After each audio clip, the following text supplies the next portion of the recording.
আজকে আমি যেটা রান্না করব সেটা হচ্ছে আমার শাশুড়ি থেকে দেখে অনুপ্রাণিত হয়ে আমি এই রান্নাটা করব।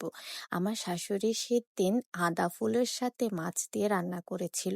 বাসায় বড় মাছ ছিল না, ছোট মাছ ছিল, তাই আমি আজকে শিম দিয়ে ছোট মাছ রান্না করব। প্রথমেই আমি মাছগুলোর সাথে শিম দিয়ে দিয়েছি, এরপর অনেকগুলো পেঁয়াজ আর পরিমাণ মতো আদা রসুন বাটা দিয়ে দিয়েছি। আদাগুলো রসুনগুলো ফ্রিজে ছিল তাই এমন দেখা যাচ্ছে। এরপরে আস্তে আস্তে মরিচ দিয়ে দিয়েছি, আমাদের জমির ধান্য মরিচ।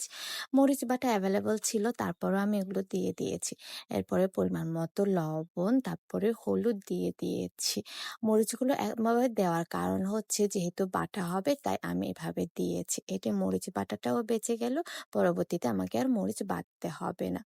এই যে দেখুন, এখানে আমি আবার পরিমাণ মতো তেল দিয়ে এই মিশ্রণটাকে ভালো করে মিশিয়ে নিচ্ছি। এই যে দেখুন, আদা আর রসুন বাটাগুলো খুব ভালো করে একদম মাখা মাখা হয়ে গিয়েছে। আমি সবগুলো উপকরণ খুব ভালো করে মিক্স করে এখানে পানি দিয়ে দিচ্ছি, মানে ঝোলটা আর কি। এই যে দেখুন, কিছুক্ষণ রান্না করার পরে এখানে মাছের কাঁটাগুলো আপনা আপনি আলাদা হয়ে গিয়েছে। বড় মাছ দিয়ে রান্না করলে বেশি ভালো হয়, যেহেতু বড় মাছ নেই তাই ছোট মাছ দিয়ে রান্না করেছি। এই যে দেখুন, রান্না করতে করতে ঝোলটা যখন এ পর্যায়ে চলে আসবে তখন আমি লবণটা চেক করে নেব।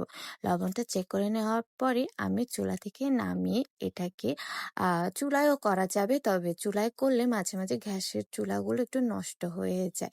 এটাকে হচ্ছে আমরা এটাকে ডাল গাছ বলি, যেটা দিয়ে বাটাবাটির কাজ করি, সেটা দিয়ে আমি বেটে নেব। এই যে দেখুন, এটাকে আমরা আমাদের চাকমা ভাষায় বলি যে মাছ দিয়ে হচ্ছে সিম গুঁদিয়ে। সো কারা কারা আমার রান্নাটা আজকে পছন্দ করেছেন অবশ্যই কমেন্ট করে যাবেন। আর আমার শ্বশুর মশাই বলছে রান্নাটা অনেক মজা হয়েছে। নিজে রান্না করার পর যখন কারো প্রশংসা শুনি তখন কিন্তু আসলে ভালো লাগে, কি তাই না? তাই আমি চেষ্টা করি সবসময় খুব ভালো করে রান্না করার।